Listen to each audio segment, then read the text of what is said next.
Thank you. What is my purpose? You pass butter. Oh my god. Yeah, welcome to the club, pal. Rick Sanchez invented a robot that can pass butter. Just butter, nothing else. He also invented a device that can literally erase entire universes. So which one took him longer to build? Trick question. He made both in under 5 minutes while blackout drunk. Spoiler, he's made way more than you think. This is a Meeseeks box. Special grappling shoes. I'm the guy with only one hover chair. God damn it, an alien spider just bit my finger! It's an alien cliff. You can just say spider. Before we dive into Rick's infinite workshop of chaos, we need to clarify something. Counting Rick's inventions is practically impossible. This is a guy who can create hyper-specific technology from literal garbage in seconds. Anti-gravity boots? Done. A gun that makes objects sentient? Easy. A device that summons meteorites? Just another Tuesday. But here's the thing. If we counted every single unnamed laser pistol or random gadget Rick casually threw together, we'd be here until the heat death of the universe. So we're sticking to the major inventions that drive the plot. Based on 8 seasons of canonical chaos, Rick has created at least 47 major, named inventions. That number is probably low. Let's start with the invention that makes everything else possible.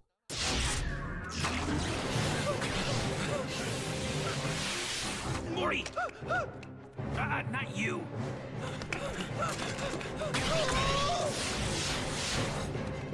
No!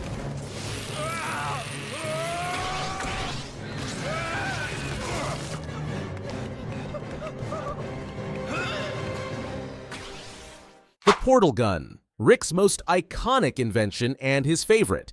This thing doesn't just teleport you, it rips holes through dimensions, space, and time like the universe is made of tissue paper. Escape Earth? Flood a room with lava? Slice someone in half? Portal. It's the Swiss Army knife of interdimensional travel. And here's the insane part. Rick can build a fully functional portal gun from random junk lying around. Broke his? No problem. Give him a dead car battery and some scrap metal, and he'll have a new one in 2 minutes. The device runs on concentrated dark matter, fuel so powerful it can bend reality itself. But Rick treats it like regular gasoline. Without this device, there's no show. Without this device, Rick is just another drunk grandpa yelling at the TV. Oh, great. Rick, is it the quantum carburetor or something? Quantum carburetor? Looks like something's wrong with the Microverse battery. We're gonna have to go inside. Generating massive amounts of power. I call it a Miniverse. All right, let's go. Normal people use a car battery from an auto shop, but when Rick's car needs a battery, Rick enslaves an entire universe. Meet the Microverse battery, the most ethically horrifying power source ever conceived. This thing powers his space cruiser by exploiting a pocket dimension full of sentient beings who have no idea they're basically hamsters on a wheel.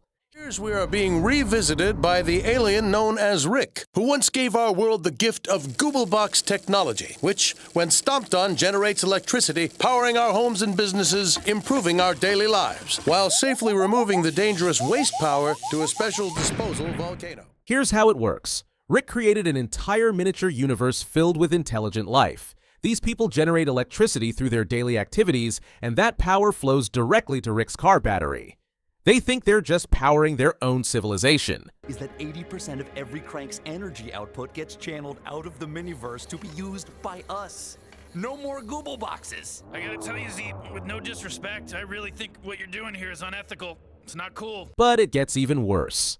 One of the people inside the Microverse, a scientist named Zeep, got so fed up with the labor that he created his own tiny universe to exploit, the Teenyverse. Rick got pissed not because of the ethics, but because someone copied his homework.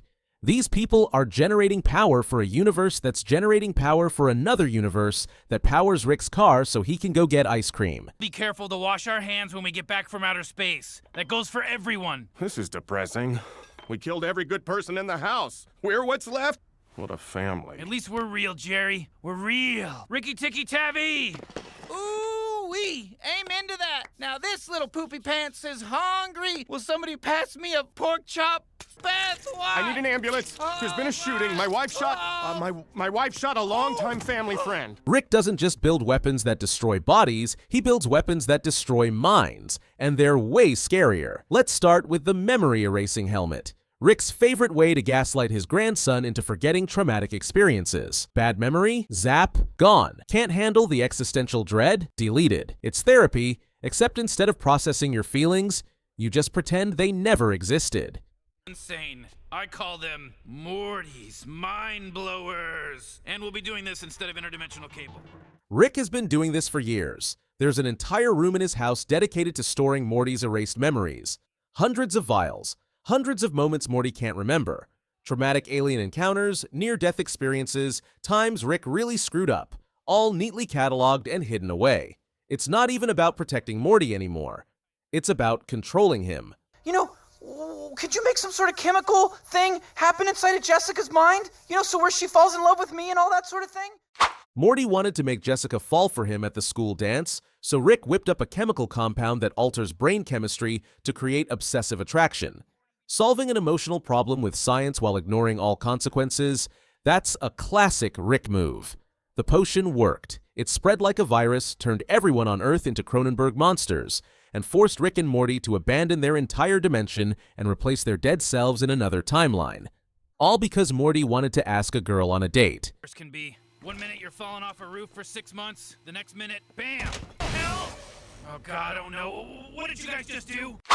Time travel is the holy grail of physics. Rick treats it like a party trick.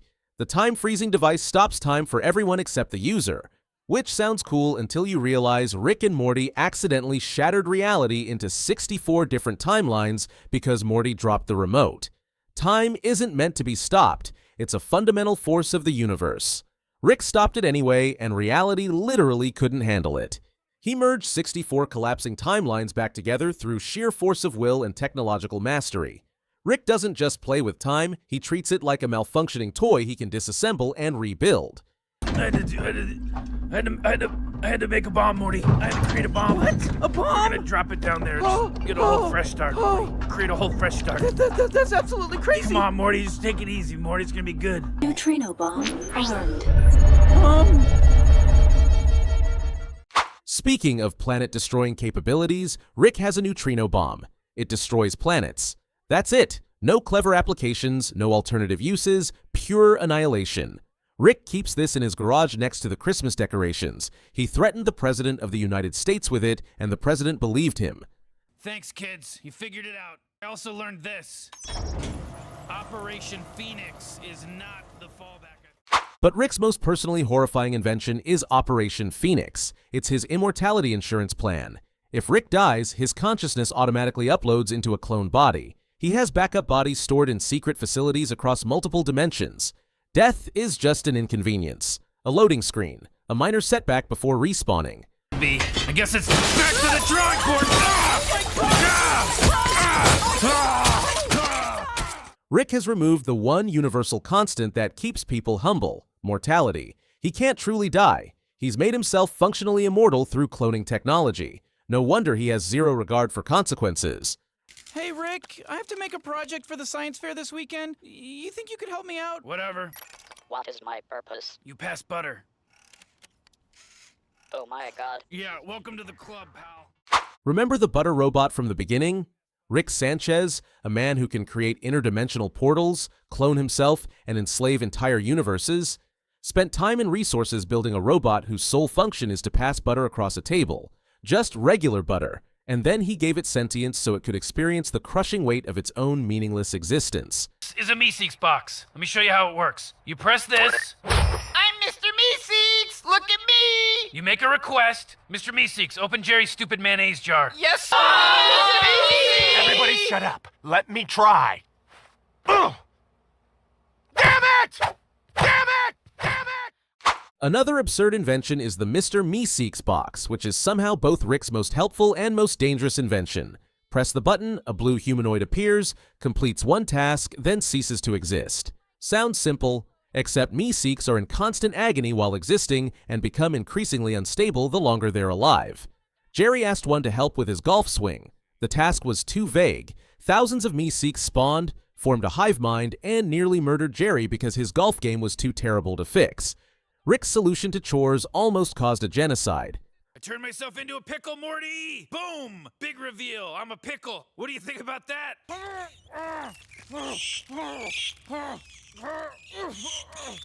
A little more driven to the right.